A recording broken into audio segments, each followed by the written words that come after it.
This is TWiT.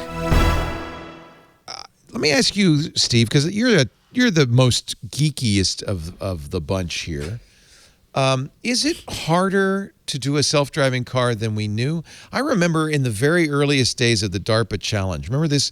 They wanted autonomous vehicles to drive in the desert, and for the first 5 years, the cars would go 2 feet and go careening off the road. It was humorous, and then all of a sudden, not only are they completing the DARPA challenge, but they're putting people in these cars, and they're driving around Phoenix and other parts of the country. And then a self-driving car kills somebody.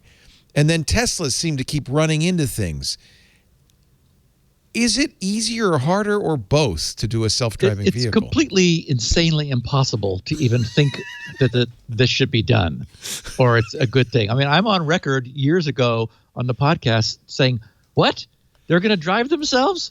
No, that's clearly crazy. I mean, it's been a good learning experience so way back, I worked for several years at Stanford University's AI lab, and this was in the early 70s, and we thought we were going to there was a cart project. It was a completely computer-controlled robot cart in 1970, and the thing we learned was that this was impossible. I mean, it was like, back in the early days of AI, oh yeah, we're going to make, smart computers that are going to be intelligent. Well, it is amazing that we have lost jeopardy to an automated machine. That's astonishing. But what these exercises in attempting to solve these problems always do is teach the people who are trying to solve them actually how hard they are to solve. And there's so much that we take for granted about what we see in our visual field and how we interpret it, from the millions of years of evolving to be able to do this for reason of our own survival, that what you learn when you try to do it with a machine is how much you take what is natural to you for granted. So, and we've talked about all kinds of games that you can play with the car driving AI, where you paint some weird stripes on the road and the car just stops because it thinks there's a wall there. But no, there's just some particularly shaped paint. If it's a white truck in the road, it might plow straight into it. Yeah, because it thought it could fit under. But nope, miscalculated that a little bit. It's funny. This is not unusual, but especially common when computers try to emulate things humans can do, that it's simultaneously easier than you think and harder than you think.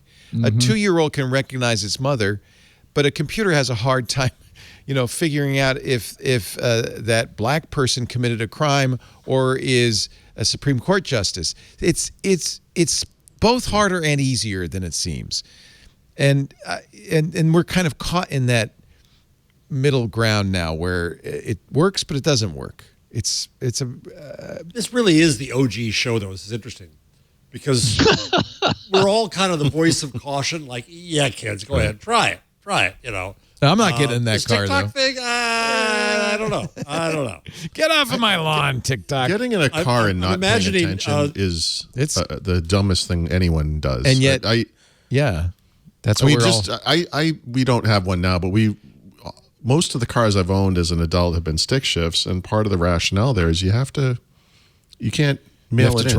You have to drive. Yeah, you have to pay attention to what you're doing. That's a good point. And I think there's some merit to that. It's really hard to text while you're shifting into fourth gear.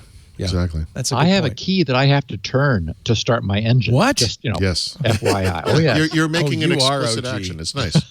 It's funny because my Tesla could parallel park perfectly, but it would try to pull into the median strip every time I went around a particular curve.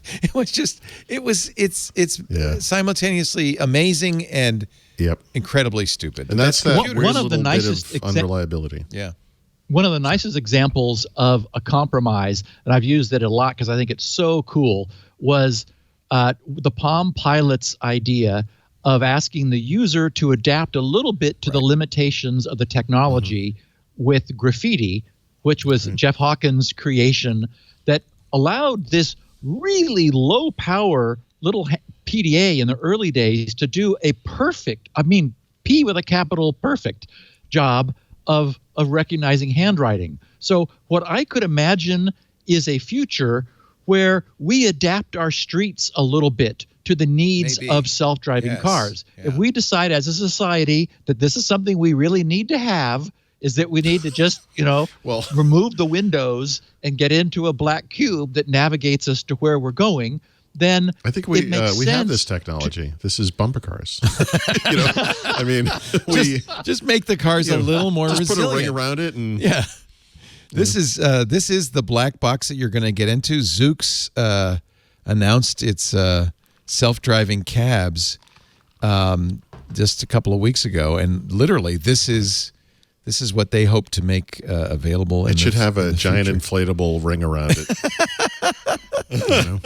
So like bury some cables down the middle of the road, and make that be the car guide, and you solve all these problems if you're willing to go, not ask the AI to do as good a job as humans do with no aid, but just say, okay, we're going to add some AI augmentation to our roads so that then they actually can do the right job. This feels so sci-fi. Jeff Hawkins, I completely agree. I mean, he absolutely brilliant, the creation of graffiti. He then, in 2005, after Pilot, he sold Pilot and went on to found a company called Numenta. I interviewed him. Hierarchical temporal memory, HTM. He's trying to create chips that duplicate the function of the human brain, which is a very different process from the von Neumann architecture our computers currently use.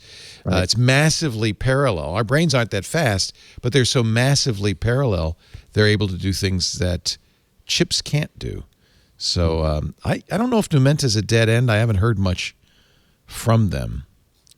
But he's a brilliant your Tesla, guy. Did you use the Elon mode? But I would just keep my hands. Were you like eating a sandwich and watching a movie? No, I wasn't taking a nap in the back seat. I was holding the wheel and I was looking at the window, because the problem is when it fails, you have to act immediately. The problem was that Leo was in the car alone because the door kept closing on Lisa, and so she refused to ride in the car. Exactly. Poor Lisa. It's exactly right. Eventually, we had to create a protocol that I would not push the closed doors, but this was the one that had the falcon wings. Yeah. I had to shout, "All clear! Doors are closing!" And everybody would have to scatter because this car, which, it was laden with was technology. The car jealous of Lisa? It didn't have sensors in the bottom part of the door where your head would be. So it would like balk at opening in the garage. It would say, "Oh, it's not wide enough for me." But if there's somebody standing on her, it'd go thump right on her head. It was terrible. It was very Elon. It was very Elon.